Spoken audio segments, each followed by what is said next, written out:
Pour les Américains ou les Canadiens, habitués aux grands espaces, la France est grande comme un mouchoir de poche. Mais ils reconnaissent tous que nos paysages sont d'une extraordinaire variété. Alors si d'aventure vous recevez un Canadien ou un Américain, faites-lui visiter le Jura. Été comme hiver, cela devrait l'émouvoir.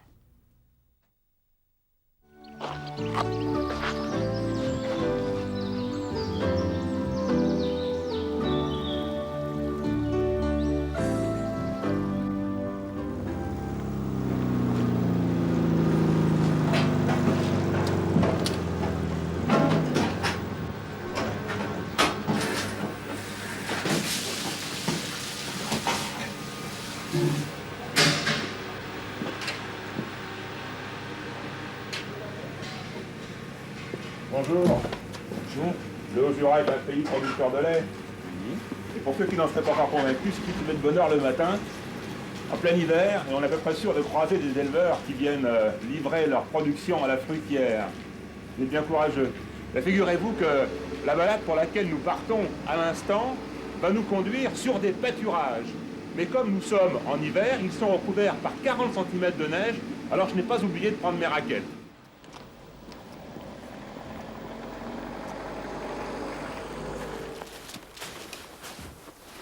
Voilà, pour randonner sur la neige, il faut à tout prix s'équiper. Voici des raquettes très faciles à enfiler, glisser le pied à l'intérieur, de régler convenablement le caoutchouc parce que sinon la raquette va tourner. C'est vraiment à la portée de tout le monde. Et c'est très confortable aux pieds. Alors, nous sommes partis ce matin de l'hôtel. Il neigeotait ici. Il y a de la brume, mais avec un peu de chance, le temps va se lever dans la journée.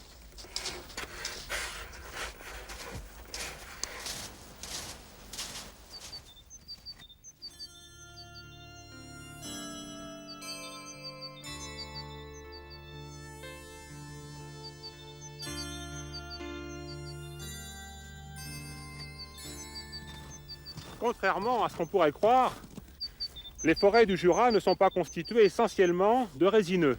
Au contraire, les forêts de plaine, les forêts du premier plateau sont constituées de feuillus, des chênes. Il faut venir ici, dans le Haut-Jura, pour rencontrer des résineux d'une façon aussi dense que celle-ci. Et ces forêts ont été triturées, travaillées par les hommes. Et cela depuis le XVe siècle, alors que les moines de Saint-Claude sont venus ici créer les premiers pâturages. Alors, pour installer du pâturage, eh bien, il faut couper des arbres, c'est ce qu'ils ont fait. Et aujourd'hui, ces pâturages, au fil du temps, sont entretenus chaque année par les animaux qui sont là, et en particulier par les vaches qui, du coup, mangent les jeunes pousses d'épicéa et entretiennent cet endroit.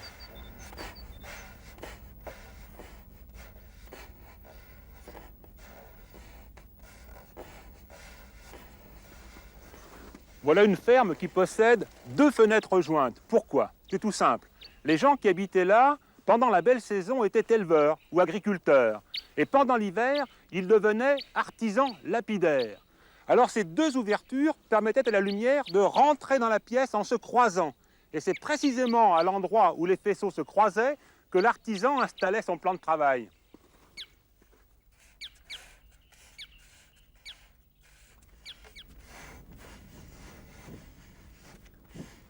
Vous découvrirez dans vos balades, dans le Haut-Jura, des fermes très typiques, comme celle-ci. Ça, c'est tout à fait typique de la région. On ne rencontre ces tavaillons ici que dans le Haut-Jura.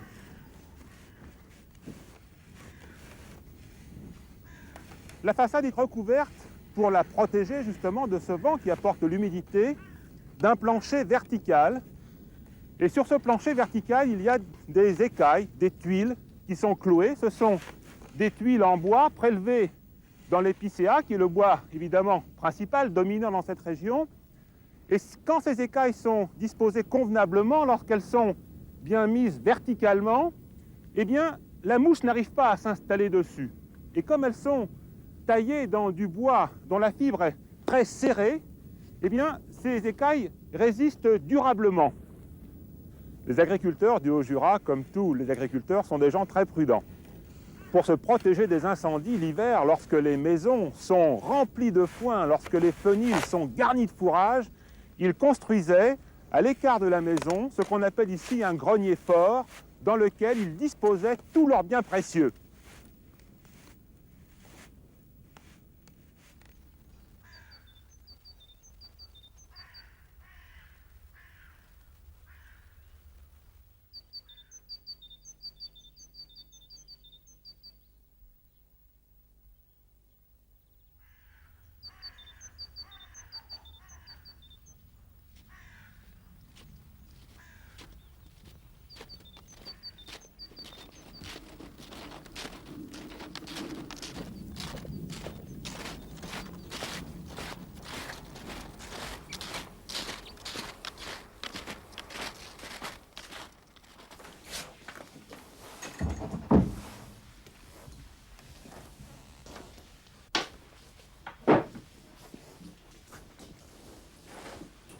Bonjour. Bonjour. Tout ce matériel que vous présentez ici dans votre magasin est destiné aux chiens de traîneau. C'est tout destiné aux chiens de traîneau, à part peut-être les bottes et des habits, des vestes, des fourrures polaires. Tout le reste, c'est dirigé pour l'activité chien de traîneau, la course ou la randonnée. Il y a un magasin à côté, c'est le plus grand magasin en traîneau à chien mondial d'après le nombre d'employés, parce que c'est quand même une toute petite activité. Et on fait les plus beaux traîneaux du monde à côté. On a continué par faire des traîneaux tout en bois, qui devenaient de plus en plus souples, et on était obligé d'utiliser des matériaux modernes pour arriver au traîneau d'aujourd'hui, avec de l'aluminium, du tube composite, des plastiques avec des noms tellement compliqués que je ne saurais même pas vous les redire, et qui permet par exemple une prise d'écart en virage. Avec un traîneau traditionnel, on ne peut pas. Et un traîneau, par exemple, c'est une ancre, comme les bateaux. C'est un truc en ferraille qui se plante dans la neige à côté, qui permet d'arrêter le traîneau si on doit intervenir sur le chien. C'est bien. Et alors les chiens, vous les entraînez pour ça Et je suis obligé de les sortir pour les entraîner, ouais. Et les balader surtout pour leur mental. Et tiens, je vais y aller après parce que je vais profiter qu'il fait presque beau. Et vous allez dans quel endroit? Du côté de Bellecombe. C'est l'endroit que je vais emprunter tout à l'heure en raquette. Avec un peu de chance, on se retrouve là-bas. Ah ben alors peut-être. Allez, au revoir. Au revoir.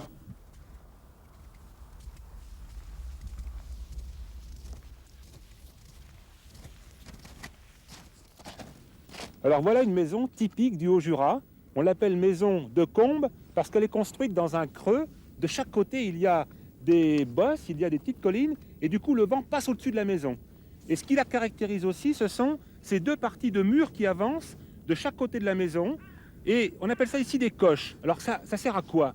Ça sert tout simplement à protéger la maison des congères. Le vent dominant est le vent d'ouest. Or, la maison est dans l'axe ouest-est, ce qui fait que ces coches créent des turbulences. Et du coup, la congère, plutôt que de se former devant la porte, est projetée beaucoup plus loin, où elle se forme derrière la maison.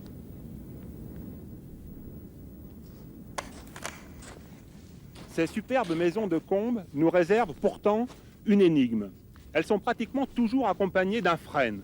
Il n'est pas venu là naturellement, ce sont les hommes qui l'ont planté. Alors pourquoi? Est-ce pour son feuillage qui apporte l'ombre pendant l'été, ou est-ce pour recevoir la foudre à la place de la maison? Il y a probablement une autre raison. Cherchez-la.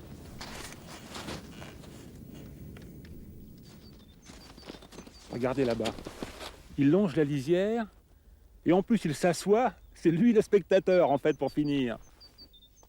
Vous rencontrerez dans le Haut-Jura des quantités assez impressionnantes de renards. Surtout en plein hiver lorsqu'il y a de la neige parce qu'ils sont tout à fait repérables. Mais c'est aussi une façon de dire que le renard ne vit pas seulement la nuit, on le trouve le matin de bonne heure, on le trouve le soir et même dans la journée. Il suffit de se promener sur la neige, en raquette, pour découvrir sur votre chemin des quantités de petites traces tout à fait caractéristiques.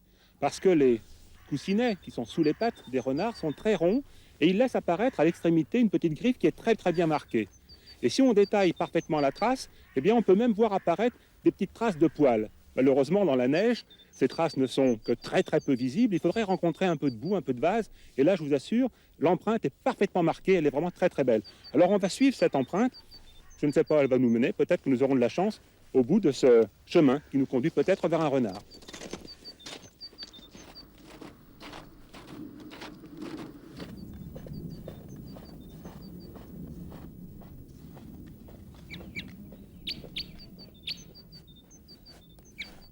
Je suis une Jolie trace de renard qui longe la lisière de la forêt d'épicéa. Il y a plusieurs façons de reconnaître l'épicéa. La plus pratique, la plus facile, quand on l'aborde pour la première fois, c'est de regarder ses branches. Les branches de la base de l'arbre sont plongeantes, elles se dirigent vers le sol. Et au fur et à mesure que l'on monte, quand on arrive pratiquement à mi-tronc, elles deviennent perpendiculaires à ce tronc. Plus haut, elles se dressent vers le ciel. L'épicéa possède des feuilles, des aiguilles qui entourent le rameau. Ces aiguilles sont dures, elles sont fermes, un petit peu pointues, elles piquent à peine. Et quand on les regarde de près, elles ont une forme hélicoïdale. Il suffit d'en arracher une pour encore obtenir un témoin. On arrache en même temps un petit morceau d'écorce. Mais l'épicéa est aussi connu pour ses cônes femelles qui plongent vers le sol et qui sont attachées sur la pousse de l'année précédente.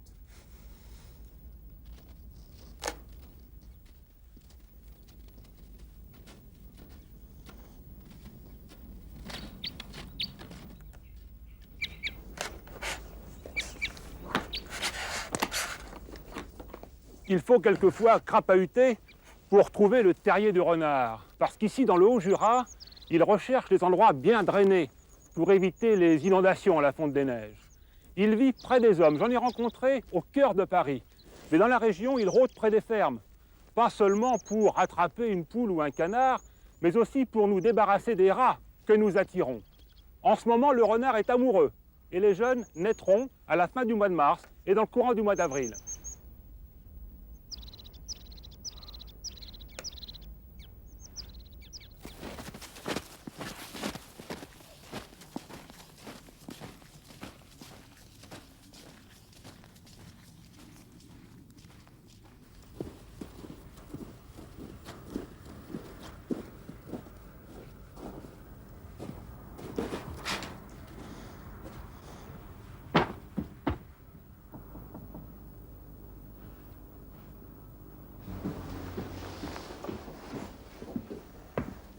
Je viens voir en quoi vous avez fait muter les épicéas. Alors dites-donc, nous sommes entourés par des milliers de tiroirs. Oui, alors là, des tiroirs que je pourrais aussi appeler des layettes, puisqu'un tiroir, c'est effectivement aussi une layette. J'ai transformé donc ce bois moi-même, c'est-à-dire que j'ai débité moi-même ce bois en planche, que j'ai fait sécher. Et ensuite, on l'a travaillé pour obtenir ces éléments à tiroir, qui s'appellent effectivement des commodes. Alors, on a 120 modèles différents, qui sont toujours fabriqués avec des chevilles en bois, et c'est toujours en épicéa massif, ce qui donne une très bonne qualité de meuble, bien qu'il soit toujours vendu bois blanc, ce qui augmente les possibilités de rangement et d'utilisation. Alors pourquoi tous ces petits tiroirs?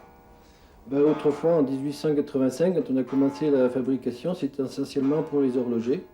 Et maintenant, ça sert aussi pour les réparateurs de radio-télévision, pour toutes les petites rangements de petites fournitures et de plus en plus aussi pour les rangements ménagers, aussi bien pour les collectionneurs, par exemple collectionneurs de sucre en morceaux. Le problème, c'est que pour ranger toutes ces collections, il faut souvent des dimensions de tiroirs très spéciales et il n'y a qu'en bois que l'on peut fabriquer ceci. Et vous pouvez nous en montrer de ces commandes très spéciales? Vous avez, par exemple, ça c'est pour les horlogers. Vous avez le modèle pour les réparateurs de radio-télévision qui a 154 tiroirs. Ça, c'est déjà une grande commode. C'est un modèle qu'on suit régulièrement sur nos catalogues, puisqu'on travaille sur catalogue de manière à ce que le client ait des dimensions, un répertoire de tous les modèles. Alors, est-ce qu'il y a, par exemple, des gens qui, voyant tous ces petits tiroirs, aient envie de jouer avec? Est-ce qu'on vous achète des meubles pour simplement tirer les tiroirs? C'est tentant. Ça m'est arrivé une fois d'une personne qui a acheté ce grand meuble à 154 tiroirs pour que son fils puisse jouer avec les tiroirs.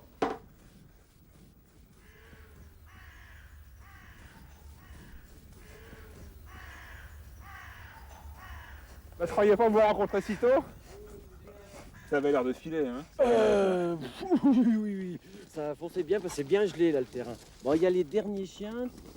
Là, je vais te les présenter mes chiens. Le noir, c'est Tilak. Ça veut dire chéri en thaïlandais. Un doudoune. C'est une gentille chienne, elle est un peu courte sur pattes. Elle est noire, hein. Le blanc là, c'est du givre. Hein.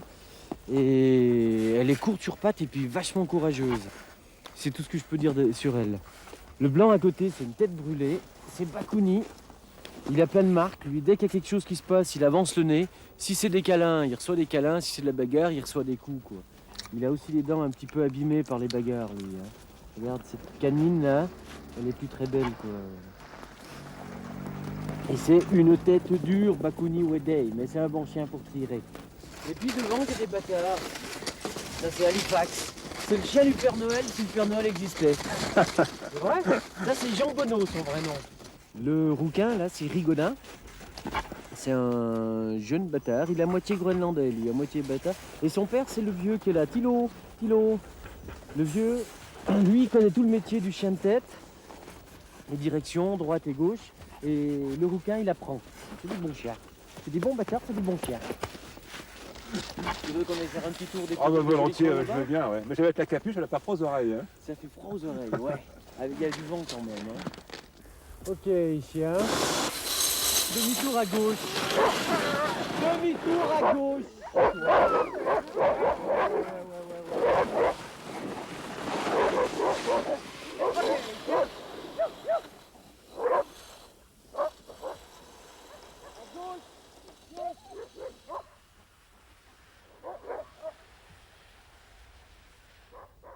Ok, chien. Et là, dans le soleil, c'est vraiment très très beau. Il y a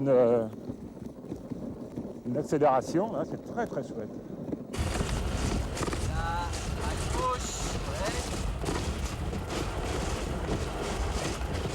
Ouais. Là, c'est vraiment splendide. C'est splendide. Allez. C'est moi qui me casse la gueule. Ne me laisse pas tout seul.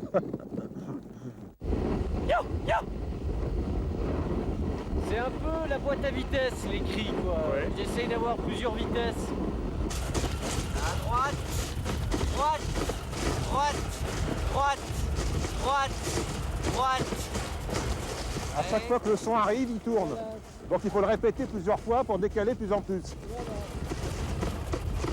À droite, droite, droite, droite, droite, Guido, droite. À droite. Ouais, c'est bien, les chiens.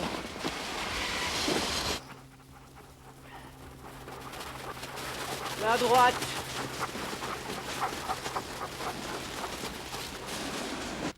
À gauche.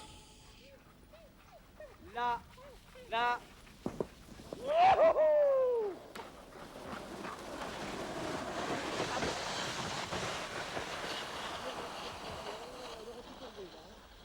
Allez, chien.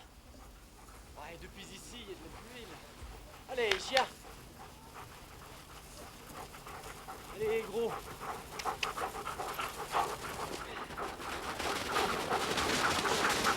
Allez, chien.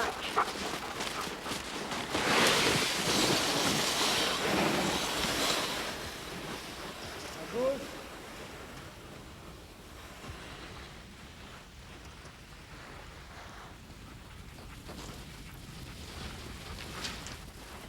Là, à droite. À droite. Allez, chien. Je crois qu'on va se quitter là, Daniel. Avec regret. J'ai passé un moment tout à fait extraordinaire.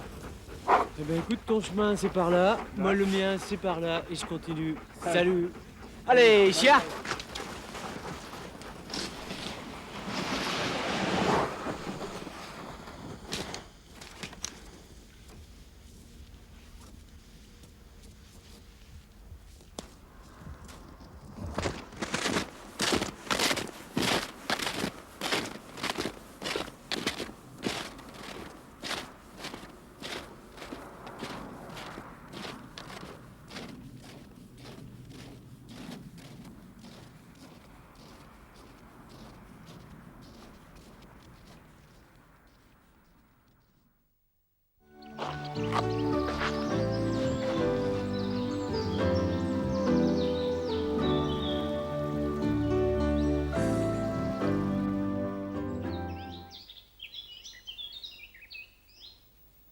Le Jura est une montagne douce, agréable, en forme de croissant.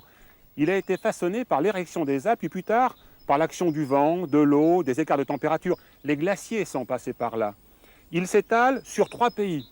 l'Allemagne, la Suisse et la France. Et nous avons la chance d'en posséder la plus grande partie. Et nous en profiterons, puisque nous allons randonner sur le territoire de la commune de Franois, à partir d'une extrémité du lac d'Illet. Le temps est à l'orage, c'est normal, c'est la fin de l'été. Espérons cependant que le ciel ne nous tombe pas sur la tête.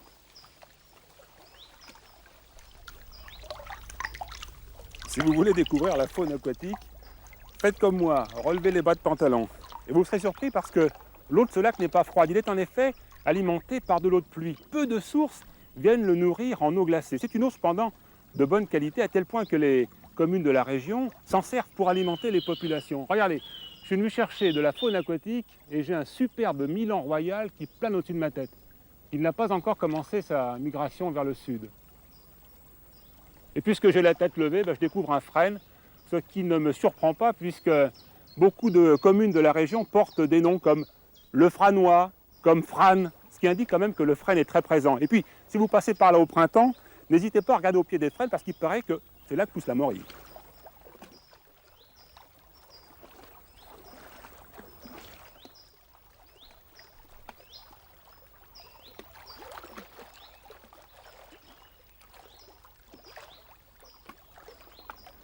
Je suis en train de taquiner une écrevisse.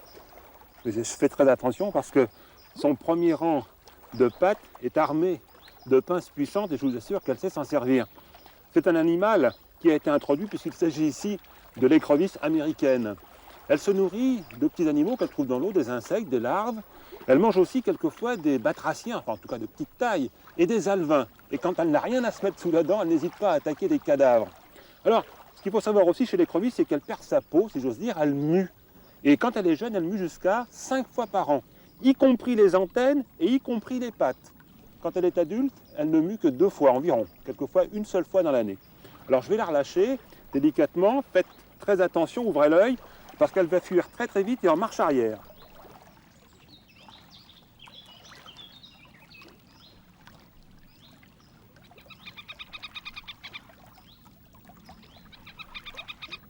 Si les grèbes huppées se sont rassemblées sur ce lac dès le printemps, c'est non seulement parce que la pièce d'eau est vaste, mais c'est aussi parce qu'elle est complètement cernée par les roselières. Et les grèbes ont à tout prix besoin des roseaux pour édifier leur nid.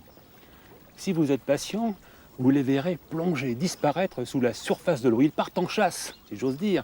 Ils nagent derrière les poissons qu'ils sont capables de rattraper. Ils sont même capables de plonger à plus de 15 mètres de profondeur. Alors ne soyez pas surpris de les voir réapparaître quelquefois à 20, 25 mètres, quelquefois même 30 mètres de l'endroit où vous les avez vus plonger. Vers le 15 octobre, ils seront très nombreux ici sur ce lac. Ils se rassemblent en effet pour entamer leur migration.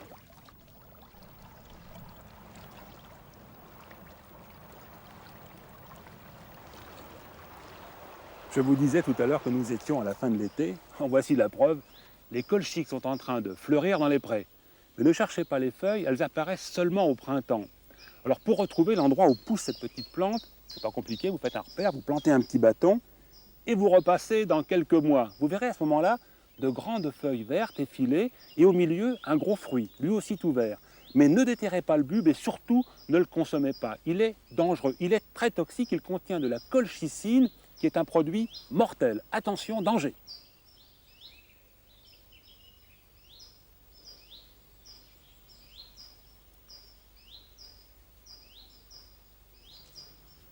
Le relief du Jura est essentiellement composé de couches de calcaire, à qui d'ailleurs il a donné son nom, le Jurassique.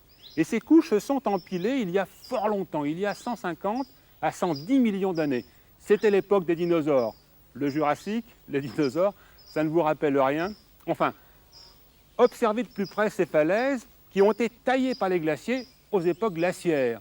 Et vous découvrirez ces couches de calcaire. Et elles correspondent chacune à une époque précise du Jurassique.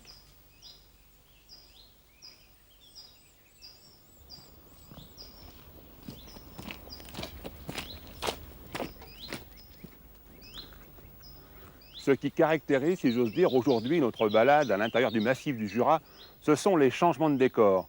Nous quittons la falaise glaciaire et le lac d'Illet, nous passons de la brume au soleil. Alors, si le temps se gâte, je vous propose une idée. Allez donc rendre visite à Jean-René Monneret, le spécialiste du faucon. la nature jurassienne est à peu près vierge, eh bien, toutes les espèces animales sauvages qui peuvent servir de proie aux rapaces existent encore actuellement dans le Jura, d'où la présence d'une grande diversité de rapaces, depuis le faucon cresserelle jusqu'à l'aigle royal de passage, en passant par le faucon pèlerin, le milan royal, etc. Le faucon pèlerin est un oiseau extrêmement intéressant. C'est une espèce qui a failli disparaître d'Europe et du Jura en particulier. Par exemple, immédiatement après la dernière guerre, on avait sur la chaîne jurassienne sensiblement 200 à 220 couples de faucons pèlerins. À la fin des années 60, cette population s'était effondrée à une trentaine de couples. Et heureusement, à la suite d'opérations de surveillance, de protection légale, d'interdiction de pesticides, de réintroduction de jeunes, d'aménagement d'air, on est remonté en 1994, donc cette année, à environ 150 couples sur la chaîne jurassienne.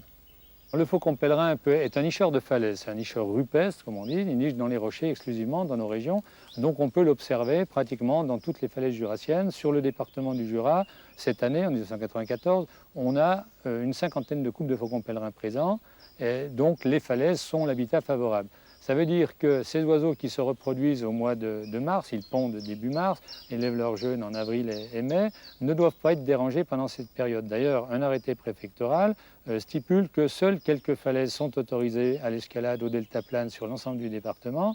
On en a du côté de Salins, par exemple, qui sont autorisées toute l'année. Autrement, les autres falaises, globalement, sont interdites d'accès pour permettre justement à ces oiseaux de se reproduire tranquillement.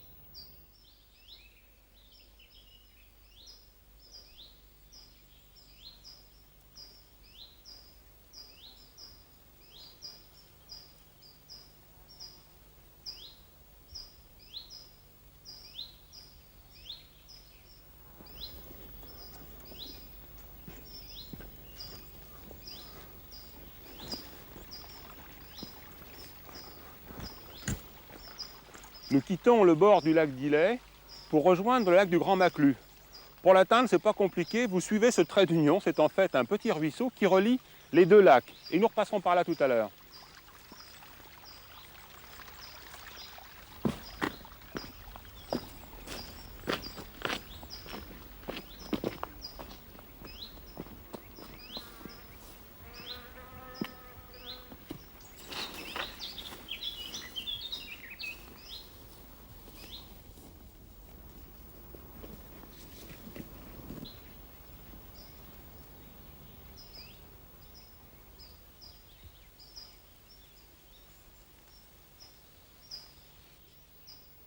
Ce petit détour est très important parce qu'il nous permet de traverser une sorte de tourbière qui repose sur un lit de craie. Du coup, ici se développe une végétation caractéristique. Et aujourd'hui, à la fin de l'été, elle est encore en fleurs. C'est l'exemple de la parnassie des marais qui présente une petite fleur blanche qui ressemble à celle du saxifrage ou de la renoncule. C'est aussi le cas de la gentiane pneumonante dont la corolle ressemble à celle des gentianes alpines. Beaucoup plus haut sur sa tige, celle du sucis des marais, qui est très facilement repérable, mais par contre beaucoup plus bas, carrément dans l'herbe, une toute petite fleur jaune d'or, c'est la potentille tormentile.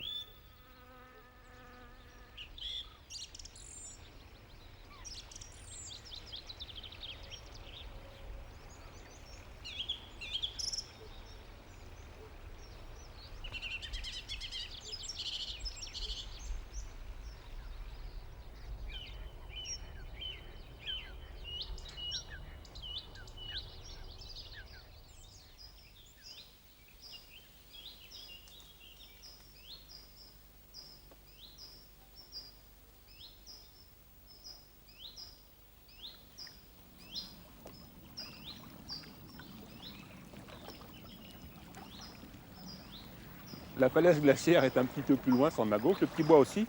Et nous allons rejoindre maintenant l'îlot qui se trouve dans mon dos. Tout simplement parce que c'est un lieu très intéressant. C'est le théâtre de fouilles archéologiques conduites par Jean-Luc.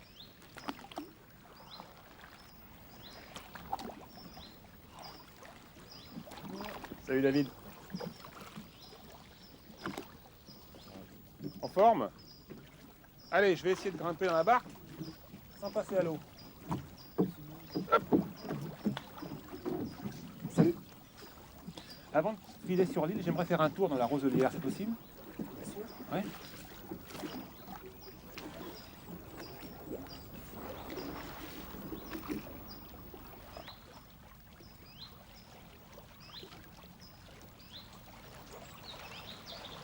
Voilà David, nous arrivons près des nénuphars. Ce sont des nénuphars blancs. C'est une plante qui est vénérée par les hommes depuis très longtemps. Pendant la Grèce antique, on prétendait que c'était la fleur de la beauté, réservée aux nymphes. Alors, la feuille du nénuphar est vernissée.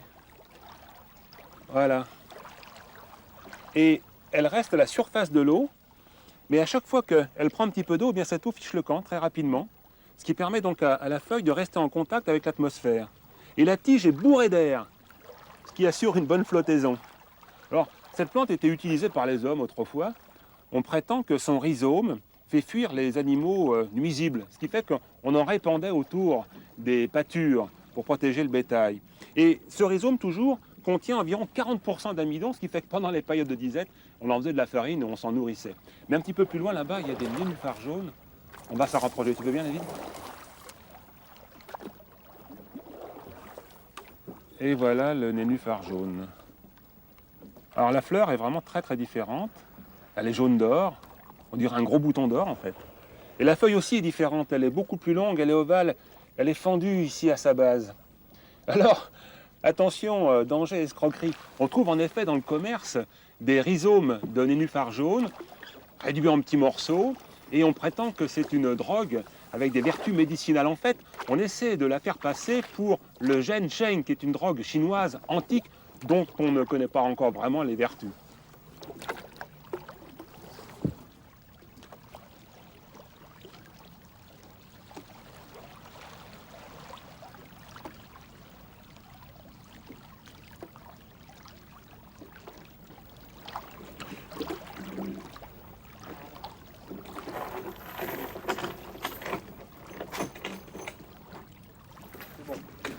Merci David pour la traversée. Bonjour Jean-Luc. Bonjour. Hop, attention, on ne pas repartir à l'eau. Bonjour. Ça va, on est bien attaché? Alors Jean-Luc, je te suis au cœur de l'île. Oui, nous voilà donc devant le prieuré Saint-Vincent-d'Illay. C'est donc un petit prieuré bénédictin qui est connu depuis le XIIe siècle. En fait, il semble qu'il soit beaucoup plus ancien que ça. Nous, on commence autour de l'an 1000. Mais avant les moines, il y avait là, vers moins 4000, des gens qui appartiennent à ce qu'on appelle la période néolithique. Et il y a même eu une occupation à l'âge du bronze. Donc c'est une île depuis très longtemps. C'est une île depuis très longtemps, mais plusieurs fois, on change de configuration et on est en situation de presqu'île. Suivant les détériorations du climat, l'eau remonte et là, on se retrouve en configuration d'île. Alors voilà le chantier. Donc voilà le chantier. En fait, on a toutes les composantes d'un petit établissement bénédictin. On monte en direction des églises. Il y a une progression en direction du bâtiment le plus important, qui est là-bas, l'église. Et on passe successivement par la cour, les parties communes, les cuisines, ensuite la maison des moines, la salle du chapitre, qui est le lieu où toutes les décisions importantes sont prises. Et puis on débouche sur ces églises avec la galerie de cloître.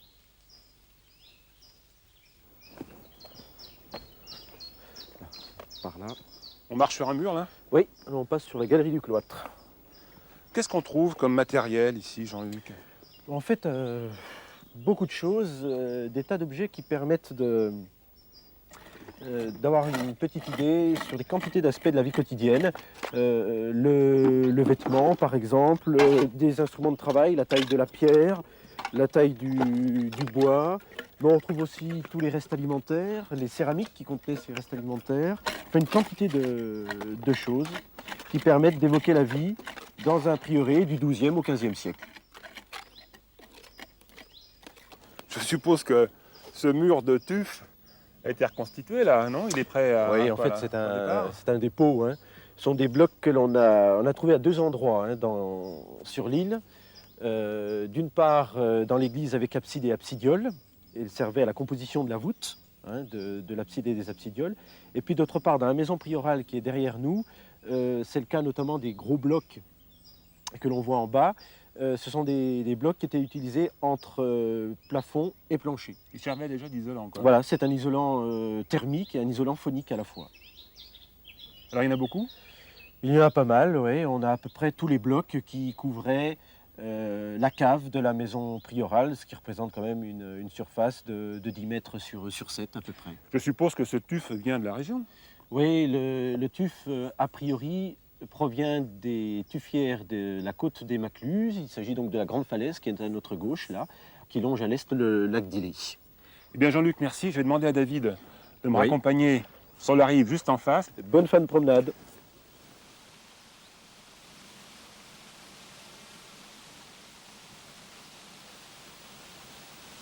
Nous allons poursuivre notre balade en suivant le Hérisson. C'est ce torrent qui développe sur 3700 mètres 31 cascades, 31 sauts, ce qui a justifié une intense activité humaine ici, à cet endroit, pendant 7 siècles.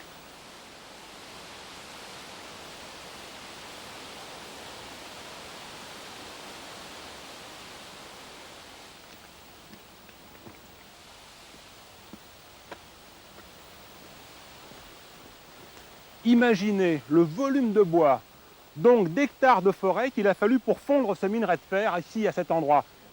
Comment s'appelle le seau qui se trouve dans mon dos? Le seau de la forge.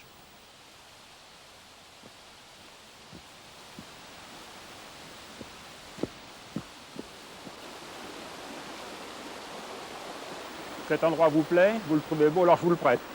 Mais pour que vous puissiez en profiter encore davantage, je vous propose de vous propulser 2 siècles en arrière. Ici, on travaillait le chanvre, on le traitait, on en tirait la fibre. On avait besoin de beaucoup d'eau, comme pour les moulins, comme pour les forges. Et la foule était immense. Des hommes, des femmes, des chevaux, des chariots lourdement chargés se croisaient sur le chemin. L'eau était polluée, ça ne sentait pas bon. Mais pire encore, prenez une gomme et effacez les arbres. Vous aurez ainsi l'image d'il y a 2 siècles. Alors, profitez de cet instant et admirez comme la nature a su réinvestir les lieux.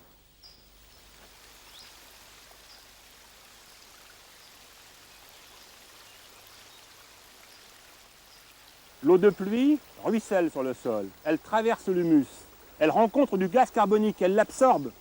Du coup, elle s'acidifie. Puis, elle suit des fissures à l'intérieur de la falaise calcaire. Et comme elle est acidifiée, elle dissout le calcaire. Plus tard, elle rencontre une couche imperméable. Elle rejoint la lumière et la chaleur. Cela produit une réaction chimique à l'intérieur de l'eau. Mais puisqu'il y a de la lumière, de la chaleur et de l'eau, il y a de la végétation vorace en gaz carbonique. Elle absorbe à son tour le gaz carbonique de l'eau. Du coup, le calcaire se redépose. C'est le tuf qu'il y a tout autour de moi. En fait, le tuf, c'est pour le milieu extérieur ce que sont les stalactites et les stalagmites pour les cavernes.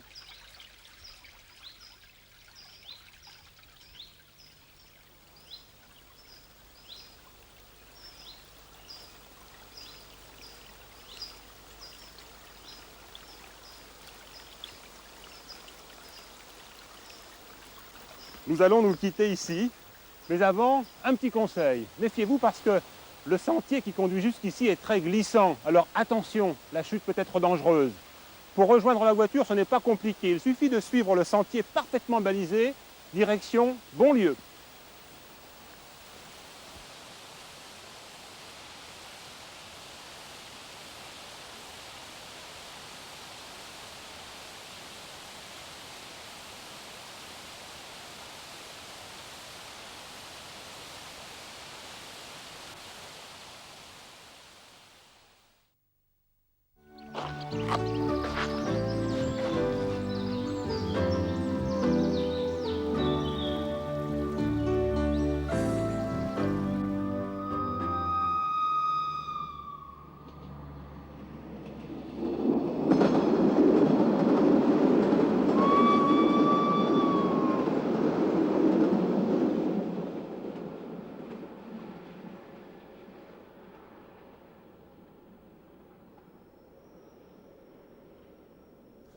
Bonjour, merci de me rejoindre en Suisse.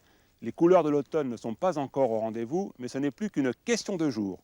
Nous, les couleurs, nous allons aller les chercher ailleurs. Elles seront aussi chaudes que les couleurs de l'automne, mais ce sont les hommes qui nous les apporteront.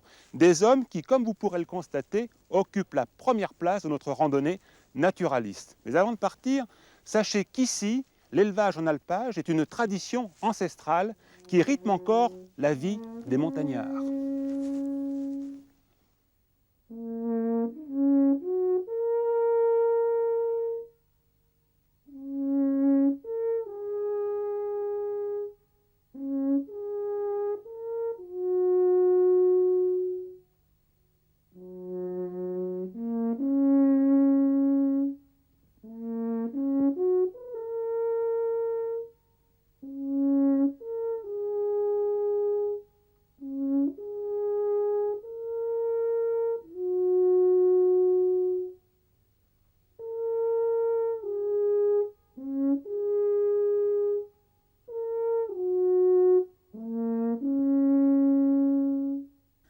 on vous entend jouer du corps des Alpes depuis le fond de la forêt.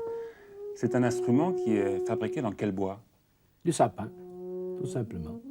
Et puis c'est enrobé de rotin. Et maintenant, ça se fait en usine, tandis qu'avant, on choisissait l'arbre qui avait déjà la courbe, la forme du corps des Alpes, et on le creusait tout à la main. Tandis que maintenant, c'est tout fait à la machine, ils font ça en série. Vous vous entraînez? Vous répétez? Ah ben, si on veut maintenir la forme, je dois dire, il faut jouer tous les jours un moment. Hein. Puis il y a un événement qui se prépare là. Ah ben, bien sûr, ces temps, je m'entraîne un peu plus que d'habitude parce qu'il y aura la des Alpes. Et c'est une grande fête à Saint-Cerf qui a une grosse importance. Et je crois que ça vaut la peine de se déplacer pour venir voir ça.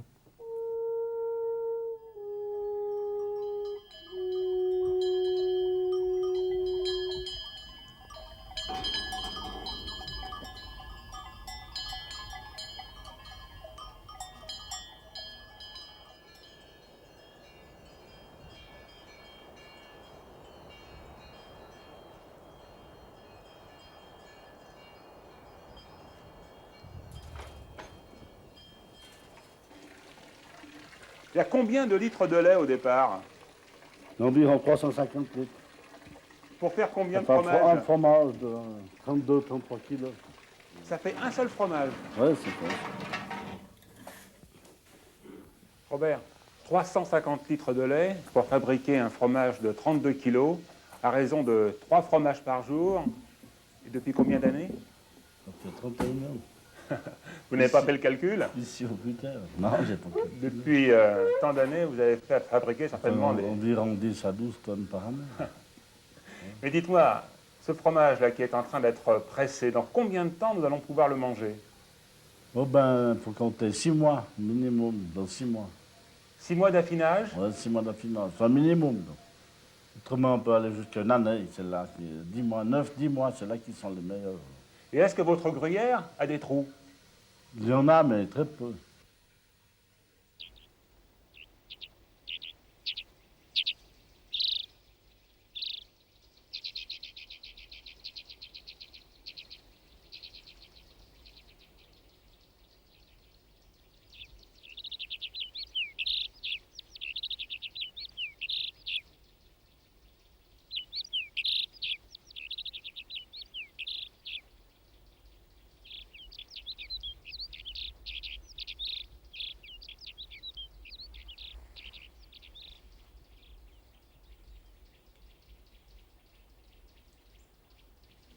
Les chamois avaient disparu du massif des Vosges et du Jura. Ils ont été exterminés. Puis ce sont les hommes qui les ont réintroduits dans le Jura il y a environ une cinquantaine d'années, dans un endroit qu'on appelle le Creux du Vent. Et puis, petit à petit, ils ont gagné tout le massif. Puis ils ont fait du chemin. On les retrouve maintenant à une centaine de kilomètres de là, dans la Dôle. On a un petit troupeau en bas, une harde, constituée surtout de femelles et de jeunes mâles. Il y a sur la gauche une tache sombre. C'est un mâle plus âgé, il a environ 5 ans. Il est en train de faire la sieste. Alors ce qui est très curieux, c'est que ces chamois, lorsqu'ils sont effrayés, ils communiquent entre eux par coups de sifflet. On est bientôt au mois d'octobre. Ça va bientôt être le moment du rut. Les mâles vont s'affronter. Quelquefois, des combattants chutent, tombent dans le vide. Il y a souvent des tués. Et cette période de rut va durer donc jusqu'à la fin du mois de décembre. Les femelles mettront bas à partir du mois d'avril. Je vous laisse les observer.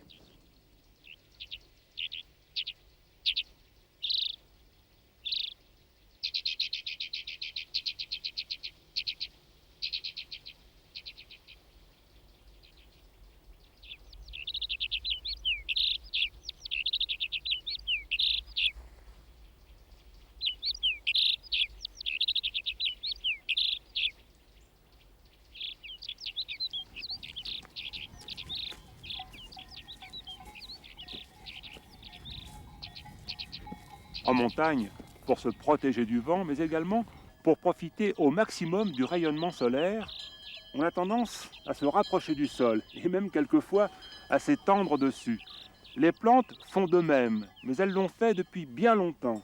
C'est le cas de cette euphrase officinale et de cette campanule agglomérée qui normalement devrait être beaucoup plus haute sur sa tige.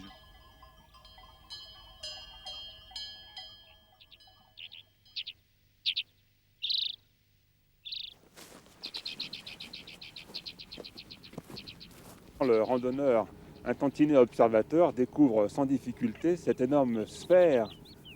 C'est quoi? C'est une station de radar pour l'aéroport de Genève.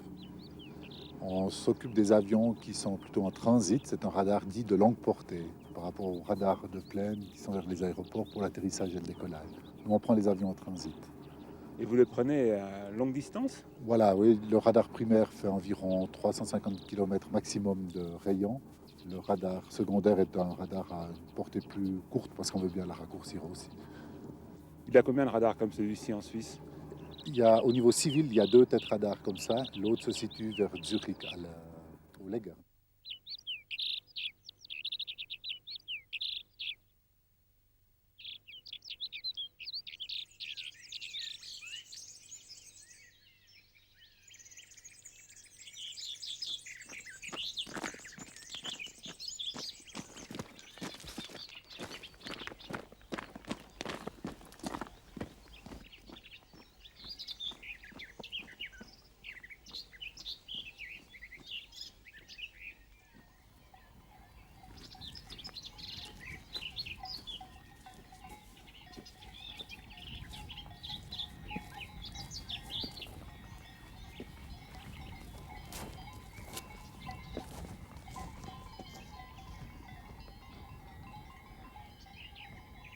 Dans la forêt, il y a d'autres géants, je pense aux sapins pectinés par exemple. Pas isolés.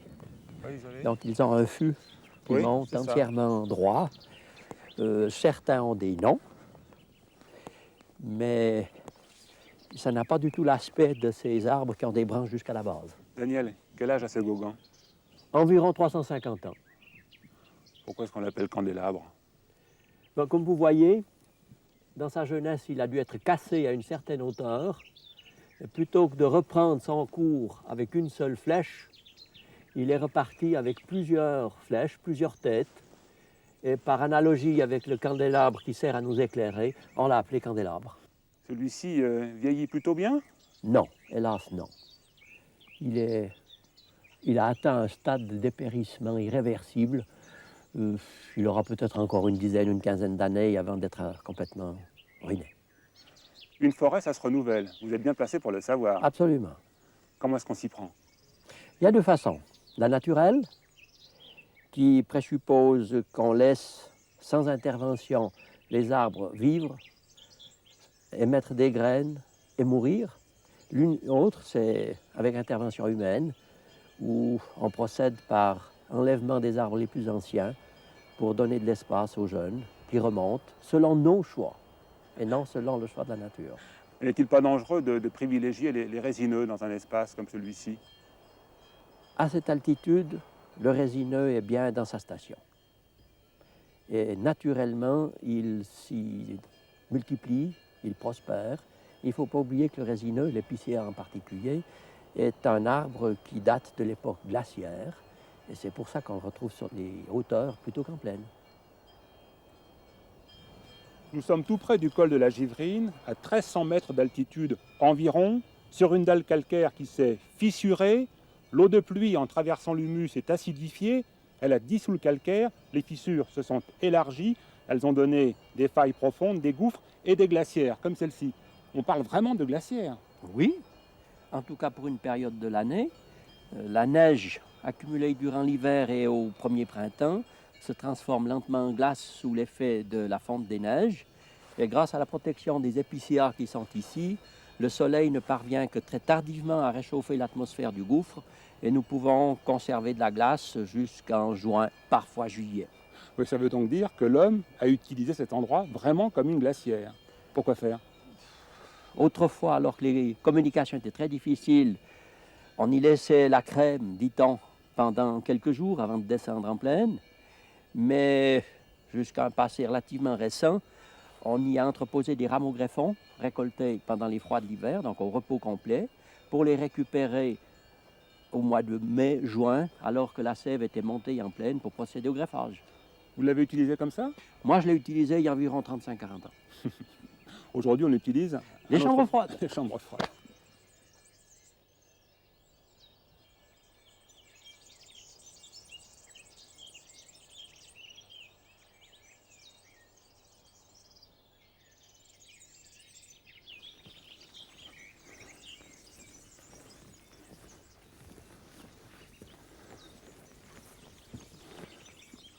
Nous arrivons au sommet de Noirmont. Le sommet du Noirmont, oui, à une altitude de 1570 mètres. D'un côté, nous avons la Dôle et de l'autre, le creux du Crou. Alors tout ça, ça appartient au parc jurassien. Mais en Au fait, parc jurassien vaudois, oui.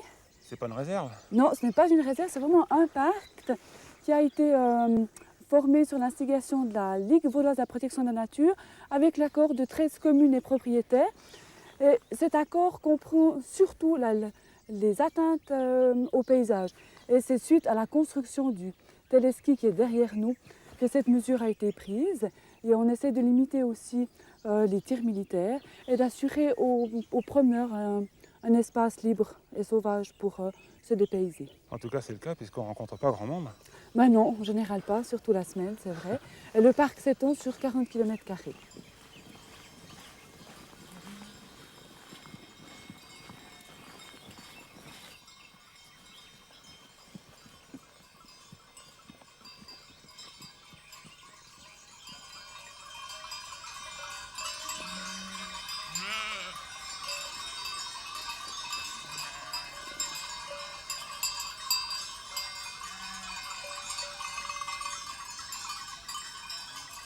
La beauté d'un endroit comme ça, c'est que c'est pâturé depuis l'Antiquité, certainement, depuis la nuit des temps. Puis ça tient la forêt en même temps. Ouais, enfin là c'est un peu spécial, vous connaissez l'histoire, là c'est l'ancienne frontière entre la Suisse et la France. Là.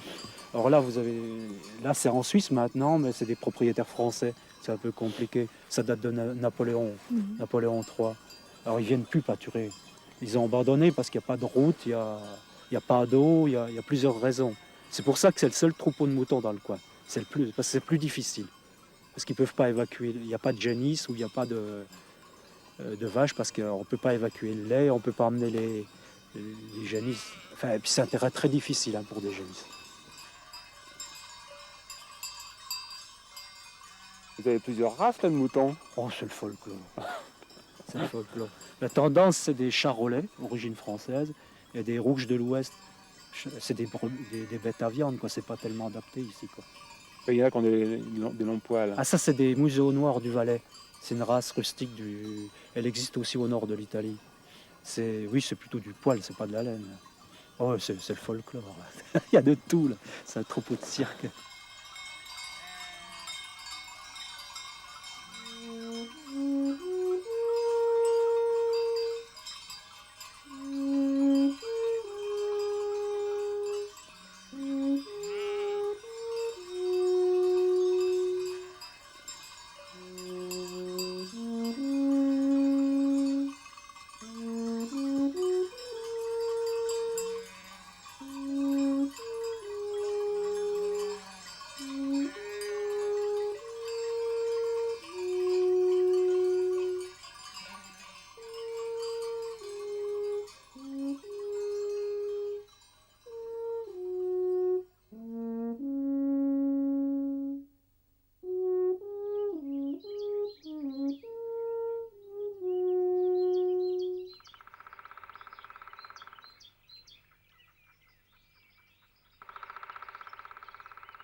Alors ici, je vous ai emmené devant cet épicéa qui a une particularité. Le pic noir l'a attaqué à de nombreux endroits. On reconnaît l'impact du pic noir car les cavités ont une forme rectangulaire. Et s'il vient ici, c'est pour y chercher sa nourriture préférée, qui est la fourmi charpentière. Alors la fourmi charpentière est une relativement grosse fourmi qui attaque le cœur de l'arbre pour s'y nourrir. Et en fait, à plus ou moins moyen terme, cet épicéa est condamné. Il y en a peut-être dedans. On va voir. Mais oui, regardez. On va jouer au pic vert et au pic noir. Effectivement, voilà. Il y en a une. Voilà. Alors oui, ce sont des fourmis de grosse taille, beaucoup plus grosses que les fourmis rousses. Oui. Et en particulier la caste des soldats. Voilà. Qui possèdent une grosse tête, comme on le voit ici, et puis des mandibules, évidemment. Alors les reines sont presque 3 fois comme celle-là. Et puis au moment de la reproduction, elles s'envolent. Évidemment, elles vont rejoindre les mâles. Et leurs ailes sont très sombres. Elles ne sont pratiquement pas transparentes.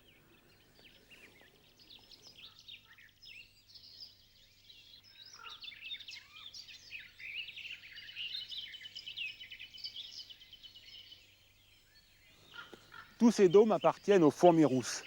Une famille énorme s'est installée ici. Elles sont donc des dizaines de millions tout l'été à se répandre dans la forêt, à chasser, à nous débarrasser d'insectes qui, si elles n'étaient pas là, proliféraient et nous seraient nuisibles. Les monticules sont reliés entre eux par des chemins, mais des chemins balisés par des traces d'odeur.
C'est là des Alpes.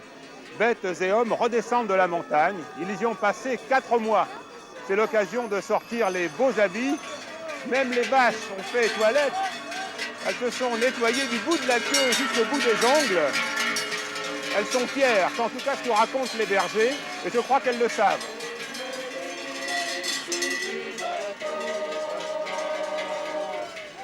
Als ik feest, dan valt het